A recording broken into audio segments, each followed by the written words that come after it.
Okay, next in line will be the trustee's office. That'll be Jessica Chambers Elder, Jennifer Hall, and Bo Tucker.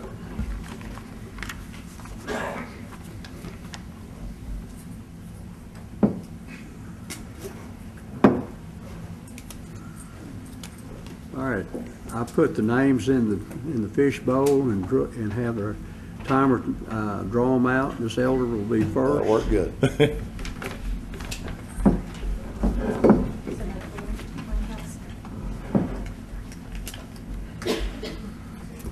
Mr. Tucker will be next.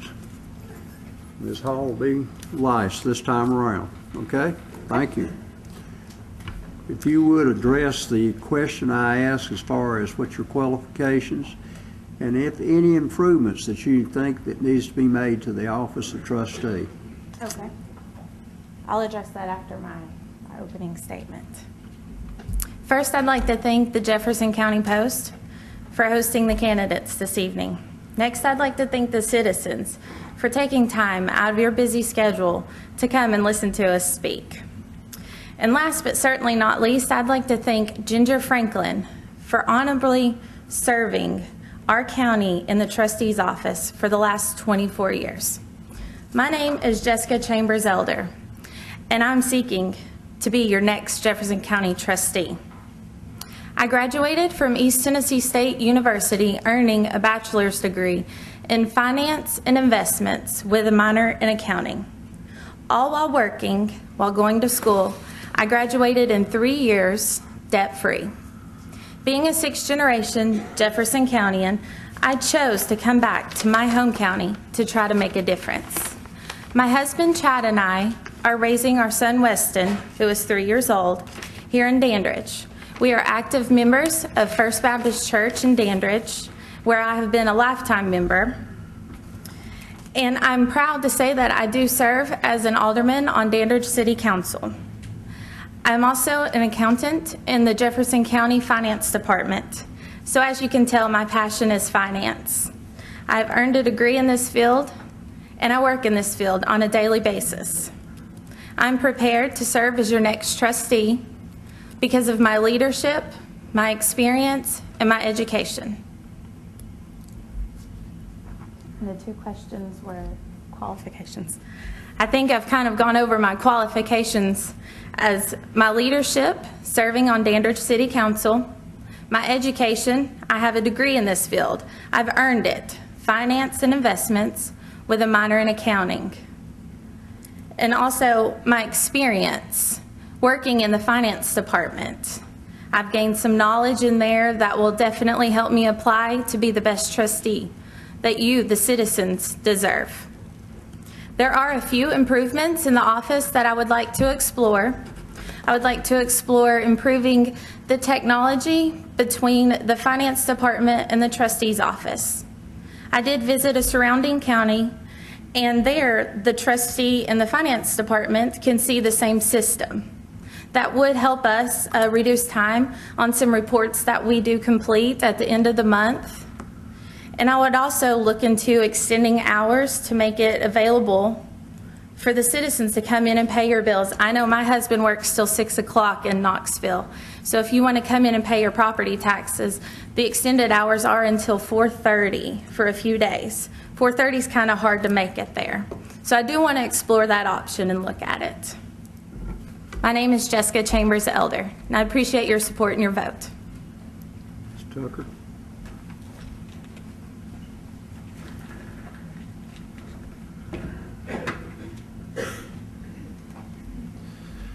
Good evening, everyone. For those of you who might not know me, my name is Bo Tucker, and I'm running for Jefferson County Trustee.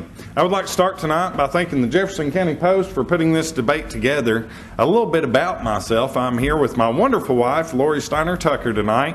We've been married for over 10 and a half years, and great news, we actually have our first child on the way, a little boy that'll be here this May. A little bit about my background. I have a bachelor's degree in business management. I was a general manager of Lakeway Broadcasting for many years, where I had to keep the books, make payroll, and create a large annual budget. Currently, I'm the city planner at Old Dominion Freight Line. As city planner, I'm directly responsible for the safe and on-time delivery of millions of dollars worth of freight each month. I'm also the mayor in the city of Newmarket. I've gained vital experience down there working with the state comptroller's office regarding audits, investing city funds, and government financial procedures. But my name's Bo Tucker, and I'm running for trustee, and I'd love to have your all's vote and support. God bless and thank you. Now, what were the two questions, qualifications?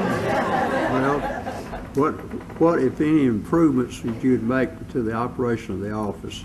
Okay. I think you've covered qualifications. Improvements to the office, there's several things that I'd like to see happen.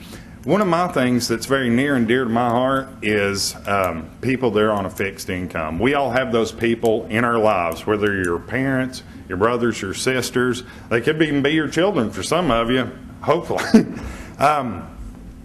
Tax relief, you can receive that as long as you make less than $29,180. Also, if you're disabled, they could also receive tax relief. One of the things that I would like to see implemented is to have more information out there, and it could be via the website or anything else, but to actually let the people know that could qualify, let them know that they can qualify and they can have some relief.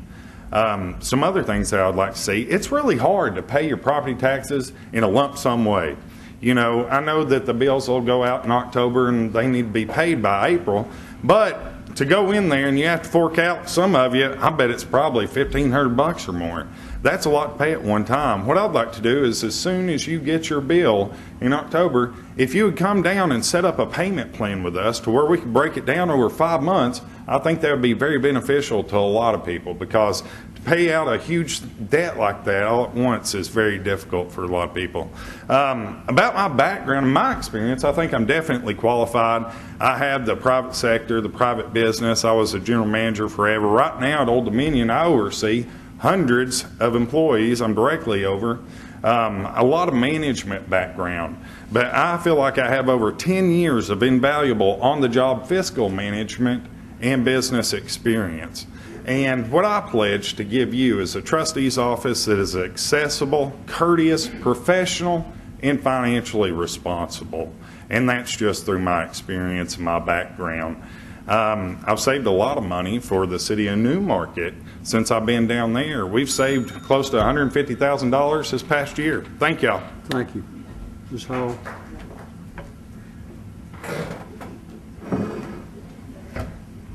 Hello, everyone. I'm Jennifer Bowling Hall. I'm your candidate for county trustee. I'm a lifetime Jefferson Countian. The trustee serves as the county's banker. I have 18 years experience in that. 9 years experience at First Tennessee Bank, and 9 years experience has been in your trustee's office. I am your current chief deputy trustee. I have the qualifications to do a good job for you, and I plan on doing a good job for you. As far as improvements, you know, I have worked with Ginger Franklin she's been there for 24 years. She's trained me for 9 years. I don't see much improvement to do in that office, other than I will work on the technology. Thank you. Jennifer Hall. Thank you.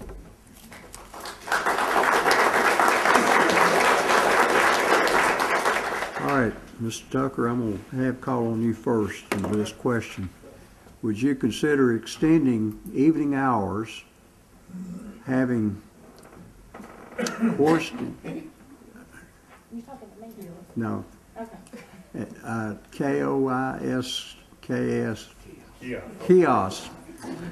That's something new to an old man. Or other things to make the office more accessible to working people during tax season.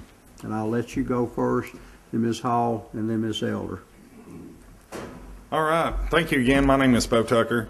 And as far as extending office hours, I feel that there is definitely a need to extend those office hours when it's actually needed, because my background is with efficiency. What I do on a daily basis is logistics, so we try to do things in the most efficient way possible. And what I mean by that is when it's tax collecting season, I can definitely see us extending those hours to make our office more accessible to everybody that works a normal 9-to-5 job.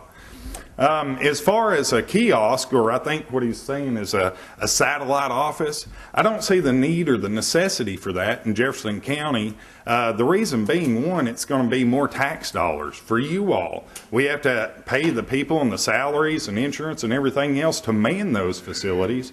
I think the way it's set up right now, I don't see bringing in new technology just to do it. Now, if it's feasible and financially sound and it's something that could help make us money, then I'm all for it. But just to have a new kiosk just so we can say we have one, I don't think that's something I want to pay for, just like I don't feel like you would either. But I appreciate your vote and support. All right, Ms. Hall.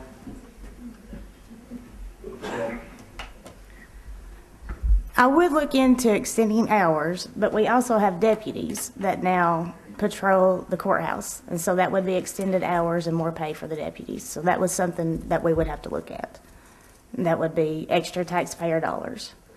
As far as a satellite office, no, that's going to be extra taxpayer dollars. I can be out and about, me and my workers, collecting taxes wherever we need to be. We're already collecting taxes at senior citizen centers, many banks accept taxes. You can pay online. So there's many ways, and we do, you can start making partial payments in October. That's already a thing. When you get your tax bill, you can start making partial payments from October through the end of February. Thank you. Jennifer Hall. Ms. Elder. Jessica Elder. Just thought I'd introduce myself again. I've already told you my opinion on extending hours. Definitely in February, I would like to extend hours at least 3 days a week. I would also look into possibly opening the office more than one Saturday in February. I know that might make it a bit more feasible for citizens to make it there. The kiosk, I do agree, that would be an added expense, and I'm all about budgeting and cutting expenses. If it would benefit it, we could, but I don't know the cost of a kiosk at this point, so I can't honestly answer that I would not look into it. I do agree with Jennifer. You can pay online.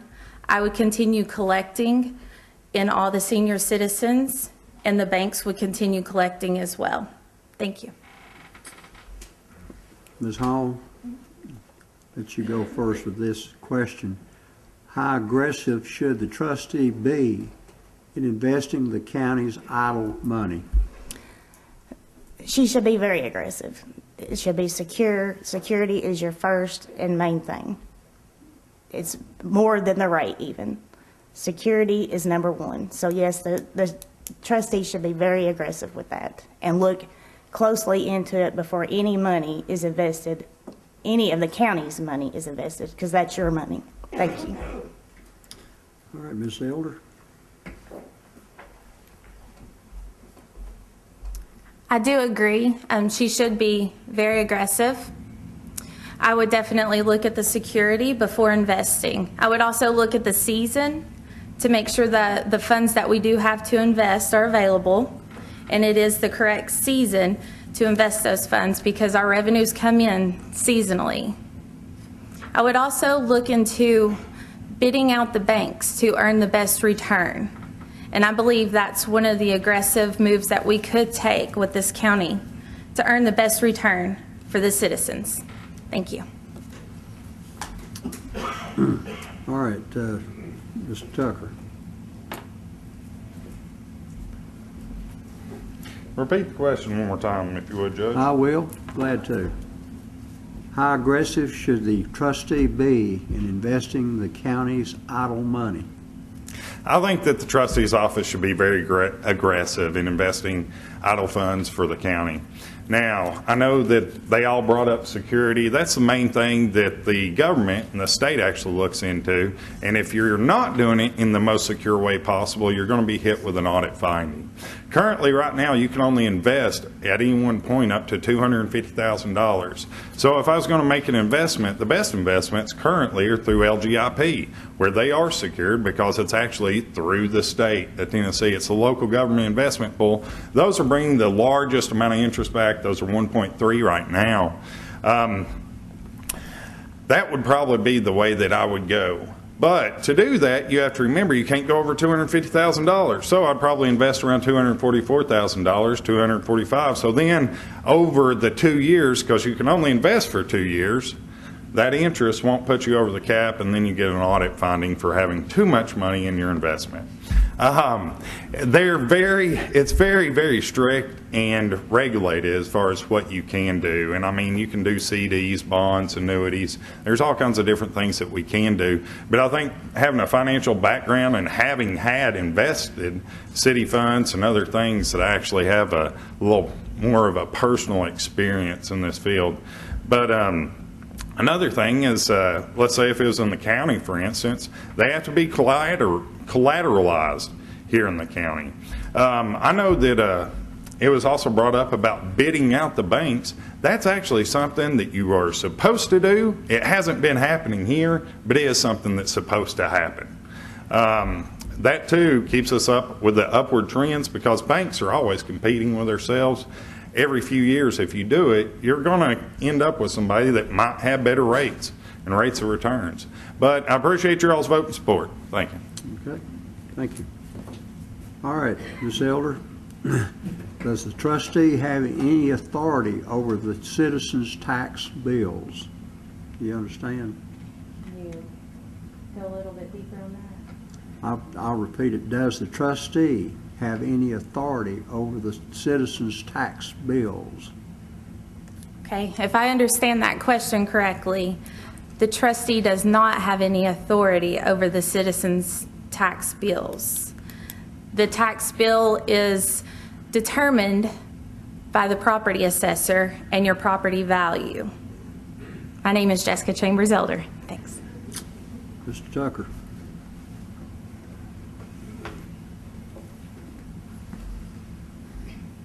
We don't determine anything about your all's tax bills. Too, if you're late and you got a penalty or anything like that, don't come to me asking, hey, can you help me with this penalty, or I was a little late, can you help me out here?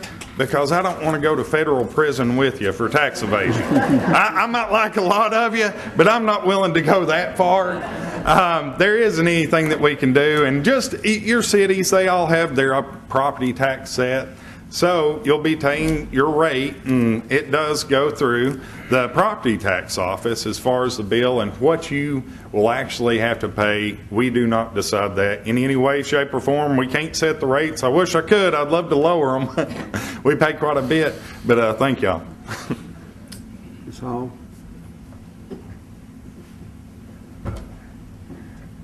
We just take your money. We are not in charge of how much your taxes are, but by state law, the trustee does not even have to send out a bill, even though we do. The only bill that has to be sent out by state law is that final bill to tell you that you're late, that final before we turn it over. But again, as I said, we just take your money. We do not determine how much your taxes are. So, and no, we cannot forgive any interest. Thank you. Thank you.